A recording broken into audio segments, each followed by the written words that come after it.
Hello viewers, regular periods వచ్చే వాళ్ళకి ovulation అనేది దాదాపుగా 14వ రోజు 15వ రోజు అవుతుంది అని తెలుస్తుంది. కాబట్టి ఏ టైంలో కలవాలి, ఎప్పుడు ఎలా ప్రెగ్నెన్సీ ప్లాన్ చేయాలి అనేది వాళ్ళకి ఈజీగా తెలిసిపోతుంది. బట్ ఇరెగ్యులర్ సైకిల్స్ ఉన్న వాళ్ళు ఏ టైంలో కలిస్తే ప్రెగ్నెన్సీ వస్తుంది అనేది ఎలా తెలుస్తుంది? నా పేరు doctor Suma, consultant 49 fertility centre, Vijayawada.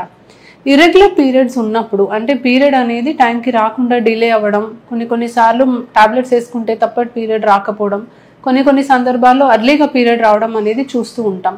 So ఇలాంటి ప్రాబ్లమ్స్ ఉన్న వాళ్ళకి ఫస్ట్ ఆఫ్ ఆల్ ఎందుకు ఇలాంటి ప్రాబ్లం ఉంది అనేది తెలుసుకోవాలి. ఇర్రెగ్యులర్ పీరియడ్స్ ఉన్నప్పుడు కొన్ని హార్మోనల్ ఇంబ్యాలెన్సెస్ ఉండొచ్చు. సో థైరాయిడ్ సమస్య ఉందా, ప్రొలాక్టిన్కి సంబంధించిన ప్రాబ్లమ్స్ ఏమైనా ఉన్నాయా, ఎగ్ నంబర్ బాగా తక్కువ ఉందా, ఇన్ఫెక్షన్కి సంబంధించి ఏమైనా సూచనలు ఉన్నాయా అనేది మనం ఫస్ట్ టెస్ట్ చేసుకోవాలి. ఇర్రెగ్యులర్ పీరియడ్ రావడానికి ఏ కారణం ఉంది అండ్ దాన్ని మనం కరెక్ట్ చేసుకోవడానికి మనం ఏం చేయగలం అనేది చూసుకుంటాం. సో థైరాయిడ్ ప్రాబ్లమ్స్ కానీ, ప్రొలాక్టిన్ సంబంధించిన హార్మోనల్ ఇంబ్యాలెన్సెస్ ఉన్నా, లేదా మనకి ఎగ్ కౌంట్ తక్కువ ఉన్నప్పుడు మనము ఫాలిక్యులర్ స్కానింగ్స్ అనేవి చేసుకోవడానికి అవకాశం ఉంటుంది. పీసీఓడి ప్రాబ్లం ఉంటే పీరియడ్ అనేది లేట్ అవుతూ ఉంటుంది. సో మనము బేసిక్లీ ఈ కాజ్ని మనం కరెక్ట్ చేసుకొని పీరియడ్ రెగ్యులరైజ్ చేసుకుంటే చాలా మటుకు ఈ ప్రాబ్లం అనేది మనకి సాల్వ్ అయిపోతుంది. అండ్ వాళ్ళు మళ్ళీ రెగ్యులర్ సైకిల్స్ ఉన్నప్పుడు ప్రెగ్నెన్సీ ప్లాన్ చేయడం కూడా చాలా ఈజీ అవుతుంది. బట్ కొన్ని సందర్భాల్లో మనం చేసే టెస్ట్లన్నీ నార్మల్ ఉండి కూడా వీళ్ళకి లేటుగా పీరియడ్ రావడం అనేది చూస్తూ ఉంటాం. సో వీళ్ళకి ప్రెగ్నెన్సీ ప్లాన్ చేసుకోవాలి అన్నప్పుడు వాళ్ళకి ఎప్పుడు పీరియడ్స్ వచ్చినా రెగ్యులర్గా అదే టైంకి వస్తుంది, కొంచెం లేటుగా వచ్చినా పర్వాలేదు, కానీ రెగ్యులర్గా వస్తుంది అని అనుకుంటే వాళ్ళకి పీరియడ్కి కరెక్ట్గా 2 వీక్స్ ముందు ఓవ్యులేషన్ జరుగుతుంది అని అర్థం. సో ఈ టైంలో డెఫినెట్లీ ఒక 1 వీక్ ముందు నుంచి వాళ్ళు husband wife almost alternate day కలిసినా సరిపోతుంది. అండ్ ఆ ఓవ్యులేషన్ టైం దాటాక కూడా ఒక 4-5 డేస్ కలవమని చెప్తూ ఉంటాం. బట్ లేటుగా వచ్చినా రెగ్యులర్గా వస్తే ఇది పాసిబుల్ ఉంటుందండి.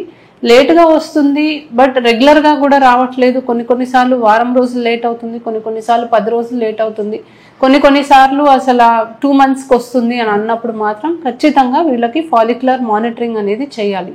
సో వీళ్ళకి ఎగ్ పెరగడానికి, రిలీజ్ అవడానికి కొన్ని టాబ్లెట్స్, ఇంజెక్షన్స్ వాడి రెగ్యులర్గా స్కాన్స్ చేసి ఎగ్ ఎప్పుడు పెరుగుతుందో, ఎప్పుడు విడుదలవుతుందో చూసుకొని వాళ్ళు ప్రెగ్నెన్సీ ప్లాన్ చేసుకోవటం మంచిది. సో నెలలా కరెక్ట్గా రెగ్యులర్ సైకిల్స్ వచ్చేవాళ్ళు usually 14th, 15th day ovulation జరుగుతుంది. కాబట్టి దానికన్నా ఒక 1 వీక్ ముందు, ఒక 4-5 డేస్ తర్వాత వరకు ఆల్మోస్ట్ ఆల్టర్నేట్ డే కలిస్తే ప్రెగ్నెన్సీ వచ్చే ఛాన్స్ అనేది బెస్ట్ ఉంటుంది. రెగ్యులర్గా రాకపోయినా, లేట్గా వచ్చినా కూడా ఎవ్రీ మంత్ అదే టైంకి దాదాపుగా వస్తుంది. అంటే ఎవ్రీ మంత్ దాదాపుగా 40 డేస్కి వస్తుంది, 50 డేస్కి వస్తుంది. అదే ప్యాటర్న్ ఎవ్రీ మంత్ ఫాలో అవుతుంది అని అనుకుంటే కూడా మనం ప్లాన్ చేయడానికి ఈజీగానే ఉంటుంది. క్యాలెండర్ మెథడ్ అంటాం. అంటే ఎప్పుడైతే వాళ్ళకి పీరియడ్ వస్తుందో దానికన్నా ఒక 14 డేస్ ముందు లెక్కేసుకొని వాళ్ళు కలవమని చెప్తూ ఉంటాం. బట్ అసలు రిలేషనే లేదు, ప్రతి నెల డిఫరెంట్గా వస్తుంది అంటే మాత్రం ఫస్ట్ ఆఫ్ ఆల్ వాళ్ళకి ఇర్రెగ్యులర్ అవ్వడానికి రీజన్ ఏంటో తెలుసుకోవాలి. అండ్ ఫాలిక్యులర్ మానిటరింగ్ అనేది చాలా ఇంపార్టెంట్. సో స్కాన్స్ ద్వారా మానిటర్ చేసుకొని వాళ్ళు ప్రెగ్నెన్సీ ప్లాన్ చేసుకోవడానికి అవకాశం ఉంటుంది. రెగ్యులర్ సైకిల్స్ ఉన్న వాళ్ళకి అందుకనే వాళ్ళకి ప్రెగ్నెన్సీ రావడానికి ఛాన్సెస్ అనేవి బెటర్ ఉంటాయి when compared to people with irregular cycles. Thank you.